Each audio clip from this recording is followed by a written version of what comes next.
Hi, my name is Emma Carter, and I'm 21 years old. I'm a college student studying literature in Chicago. You know, sometimes life doesn't give you flowers or fame. It gives you hard days, broken shoes, secondhand books, and long walks home. But let me tell you something beautiful. Sometimes, hidden inside all that brokenness, life also gives you love. This is not a fairy tale. There's no prince, no castle, and definitely no magical pumpkin carriage. There's just a girl who barely had enough to pay her rent, and a boy who had nothing but a heart full of dreams. This is a story of how two poor people fell in love, not through luxury or destiny, but through pain, courage, kindness, and connection. This is my story. I was born in Kansas, in a small rural town called Augusta. My dad left when I was 4, and my mom worked 2 jobs just to keep food on the table. I never wore branded clothes. I used to patch up my jeans with tiny sewing kits. I grew up knowing the value of every dollar, every second, every favor. When I got accepted into Chicago City College, I cried. Not just because I was happy, but because I was scared. Tuition was high, the city was expensive, and I didn't know how I was going to survive. But I packed my little suitcase, kissed my mom goodbye, and boarded a bus with $280 in my wallet. I shared a one-bedroom apartment with 2 other girls, both richer than me. I worked at a bookstore part-time and cleaned offices at night. I studied in the quiet hours between jobs, and I cried more nights than I care to admit. But I never gave up. I never imagined love would find me in those difficult days, but it did. And his name was Liam Hayes. I met Liam outside a small coffee shop near the college campus. It was a freezing Tuesday morning, and I had just finished an overnight cleaning shift. I was wearing my old winter coat, the one with the broken zipper, and my hands were numb. I went in to grab the cheapest coffee on the menu, 1 ton 25 drip, and when I opened my wallet, I realized I was short by 15 cents. I remember standing there, embarrassed, ready to put the cup back. And then a voice behind me said, "Hey, I got it." I turned around, and there he was. Tall, unshaven, wearing a paint-stained hoodie and boots that had seen better days. "You don't have to," I said. "I want to," he replied with a smile. "Nobody should be denied coffee, especially on a day like this." That's how it started. Over coffee, over 15 cents. His name was Liam Hayes, 24 years old. He wasn't a student. He worked as a construction helper, temporary jobs, long hours, no benefits. He was from St. Louis, and he came to Chicago chasing a job that didn't last. Now he stayed in a rundown shared house with 5 other laborers and was always looking for work. We started talking every few mornings outside that coffee shop. Just small things at first: weather, books, random thoughts. He had a sharp mind, though he'd never gone to college. He loved poetry. He wrote in a small notebook he always carried. One day, he showed me a poem he wrote. It was about working hands and broken dreams. It was raw and real and full of truth. And I was hooked. We started seeing each other more. Not on fancy dates. We couldn't afford that. We went on long walks in the park. We sat on benches and shared street food. Sometimes we went to the public library just to read together. Once, We danced on a quiet bridge at midnight with no music, just the sound of the river. He made me feel safe, not because he had money or a plan, but because he had presence. He listened. He noticed things others didn't. When my hands were cracked from cleaning chemicals, he brought me dollar store lotion. When I failed a literature exam, he stayed up reading Shakespeare with me, even though he hated it. When I felt ugly and tired, he looked at me like I was art. I started writing about him in my journal. Liam is poor, I wrote one night, but he gives more than anyone I've ever known. But love, when you're poor, is not easy. We both struggled with guilt. Sometimes he'd say, "You deserve someone who can buy you flowers, Emma." And I'd reply, "I don't want flowers. I want someone who remembers that I like them." He'd look away, ashamed. I understood him because I felt the same. Every time I saw couples with nice clothes, dinners, cars, I felt like we didn't belong in the world they lived in. But we made our own world. One winter, I lost my bookstore job. I had nothing left but the night cleaning work. Rent was due. I was exhausted. One night, I came home to find a small envelope under my door. Inside was $80. No note, just cash. I knew it was Liam. The next day, I confronted him. "Why did you do this?" I asked. He shrugged. "Because I had a little extra this week, and you needed it." "You're broke, Liam." "Yeah," he smiled. "But broke people take care of each other, too." We loved each other quietly, gently. We celebrated small things: a job offer, a hot meal, a sunny day. On my 22nd birthday, he gave me a poem, handwritten, tied with string. To the girl with tired eyes and fire in her soul, may you never forget how beautiful you are, even when life forgets to tell you. I cried. That was the most valuable gift I had ever received. Then came the hardest moment of our relationship. Liam got an offer to move to Texas for a 6-month construction project. Better pay, food, and a place to stay. He was torn. He didn't want to leave me, but he wanted to build something better for us. "You should go," I said, tears in my eyes. "I don't want to lose you," he whispered. "You won't," I said. "Just promise me one thing. Don't forget me, and come back." He left the next week. We spoke every day. Some nights he was too tired, but he always sent a text. "Still breathing, still yours." 6 months later, he came back. Thinner, tougher, sunburned, but smiling. He had saved money, not a lot, but enough to buy us time. We moved into a studio apartment together. He worked mornings. I studied and cleaned. We supported each other like two halves of the same soul. Eventually, I graduated, got an internship at a publishing house. He started studying part-time to get certified in electrical work. We're still not rich, but we're building together. Love isn't about having it all. It's about giving when you have nothing left, showing up when you're tired, holding hands when your hearts are broken, and believing in someone when the world doesn't. I never imagined I'd fall in love with a man who didn't own a car, who smelled like paint thinner half the time, who bought me dollar store flowers with pride. But I did, and I'm glad. Because Liam Hayes taught me that poor doesn't mean empty. Sometimes the richest hearts come from the poorest homes. As spring turned to summer, Liam and I settled into a gentle rhythm.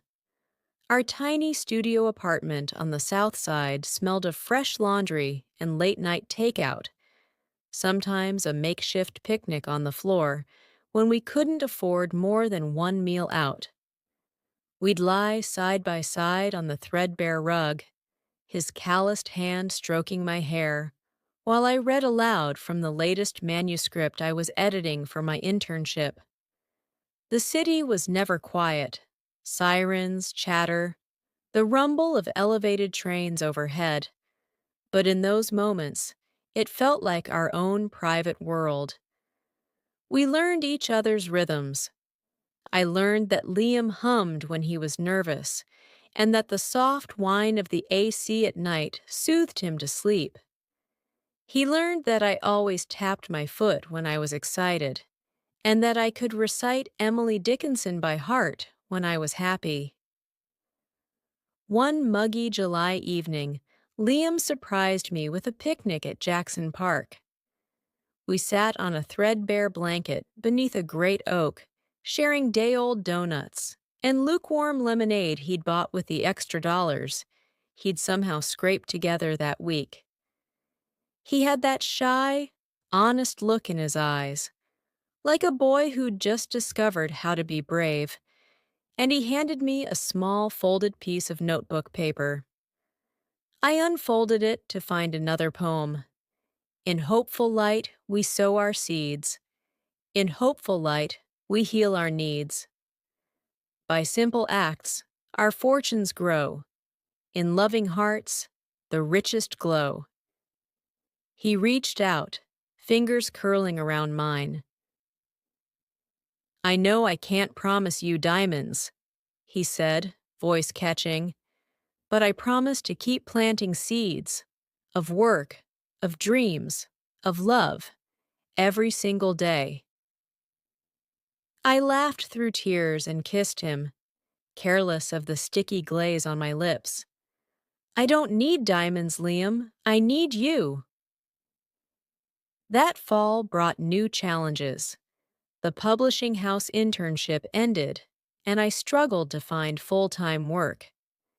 Every rejection email stung a little bit more than the last. Liam's construction projects slowed as winter approached, and for a while, we both felt the weight of uncertainty pressing down. We ate a lot of pasta with canned tomato sauce, and we learned to laugh about how excited we'd get when we found 3 for $1 avocados at the corner market. One cold November night, I sat Liam down on our sagging couch. I'm scared, I admitted, clutching a draft of my resume. What if we're stuck? What if nothing changes? He looked at me, not with pity, but with fierce determination. Emma, look at me. I met his gaze, and I saw all the late nights, all the poems, all the folded bills he'd slipped under my door. We're not stuck. We're alive. Every day we wake up and choose this. Choose to fight for ourselves. Choose to believe we deserve more. That's not stuck. That's hope. In that moment, I realized his belief in me was stronger than any discouragement I'd ever felt. I squeezed his hand, and together we made a plan. I'd enroll in evening classes to finish my bachelor's degree, and Liam would take the electrical certification exam he'd been studying for. The months that followed were a blur of textbooks, flashing streetlights as I commuted from my night class, early mornings when Liam quizzed me on grammar rules while I brewed coffee. We celebrated every milestone. When I passed my midterms, when he aced the practice exams, when our landlord finally fixed that leaky faucet. By March, the academic semester wound down, and, I still remember that day vividly, I received a handwritten letter from a small Midwest press. They offered me a junior editorial position starting in June. I screamed on the phone, tears streaming, and Liam lifted me off the ground in a victory twirl that nearly knocked us both over. 3 weeks later, Liam got his certification. He got a full-time offer with benefits from a local electrical contractor. That evening, we sat together on our stools in the kitchen, his work boots still dusty, with cold soda to celebrate. "We did it," he said quietly. "We did," I agreed, resting my head on his shoulder. And in the middle of a kitchen lit by a single bare bulb, with the city humming outside our window, I realized something important. Real love isn't built on perfect conditions. It isn't declared in grand gestures or measured by bank balances. It's forged in lean times, tempered by shared dreams, and strengthened by the simple choice to keep believing in each other, no matter how small the victories or how steep the climb. Summer arrived again, 2 years after Liam first handed me that poem in Jackson Park. Our little studio on the south side had long since transformed. We'd moved into a modest 2-bedroom apartment, one bedroom for us, the other for my home office, where I now worked full-time as an assistant editor. The walls were decorated not with expensive art, but with Liam's framed poems and the postcards I collected on a budget road trip we took through Iowa one October. Every morning, I'd wake to the muffled click-click of Liam's alarm at 5:30 a.m. He'd slip out to catch the sunrise over the concrete horizon, coffee thermos in hand, before heading to the electrical shop. I'd roll out of bed a little later, brew my own cup, and slide into the metro for the 20-minute ride downtown. We still ate breakfast together whenever we could. Scrambled eggs on toast, sometimes with a smear of jam if we felt indulgent. Our routines felt ordinary, but to me they were miracles. Just 5 years ago, I was patching jeans and failing classes. Now I had a degree, a career I loved, and a partner whose name was on the lease beside mine. One afternoon in July, as I was leaving the office, I found Liam waiting in the lobby. He had that look again, the same shy courage I'd seen in his eyes when he first paid for my coffee. In his hand was a small weathered tin box. "I brought you something," he said. We walked to the nearby park. The Midwestern heat hung heavy in the air, but a gentle breeze stirred the oak leaves. He opened the tin, and inside lay a delicate silver key. "Key to what?" I asked. He smiled, reached into his pocket, and pulled out a folded piece of paper, blueprint thin and hand-drawn. "It's a place I've been saving up for," he said. "A little fixer-upper in Augusta, Kansas, not far from where I grew up." My heart raced. I pressed my hand over my mouth. "I know it's crazy," he continued, "and I know we don't need another project. But I've dreamed of turning an old house into a home. Our home. Somewhere quiet, where we can grow a garden, write our stories, and maybe, someday, hear children running down the hall." Tears blurred my vision. I thought of my mother's small house back in Kansas, of dusty fields and star-filled skies. I thought of the nights Liam and I spent studying in that studio apartment, of the poems he wrote on napkins. I thought of everything we'd built together. "Yes," I whispered, 1,000 times yes. That night, we celebrated with pasta and a single stolen bottle of wine. We made plans, which rooms to paint, where the garden would go, how we'd furnish it, mostly with thrifted finds and a few hand-me-down treasures. We even sketched out what our future might hold, my continued work in publishing, his own contracting business, maybe, just maybe, a small writing retreat where we could invite friends to stay. Over the next months, we juggled our city jobs with weekend drives to Kansas. We scraped and sanded, painted and planted. Neighbors waved. A local carpenter offered to teach Liam some old-school woodworking techniques. A retired librarian donated shelves. Every dollar we saved, every hour we invested, felt like another brick in the foundation of our dreams. By the following spring, the little pale blue house on Main Street looked transformed. Wildflowers edged the walkway. A porch swing, bought cheap at a yard sale and fresh painted, swayed beneath hanging ferns. Inside, we had a small workspace for me, a workshop for him, and on the kitchen wall, that poem he wrote for me on my birthday, framed in front and center. In hopeful light, we sow our seeds. In hopeful light, we heal our needs. When we finally moved in full-time, leaving Chicago's bustle behind, I realized that home had never been a place of luxury or status. It was wherever we chose to build it, where our hearts breathed easiest, where our shared struggles became the mortar that held us together. One evening, as we rocked in the porch swing, watching crickets dance in the twilight, Liam reached for my hand. "Thank you," he said softly, "for believing in me." I leaned my head on his shoulder. "Thank you," I replied, "for showing me that love can turn nothing into everything." And in that quiet Kansas twilight, surrounded by the dreams we'd sown, we knew our story was far from over. It was just beginning.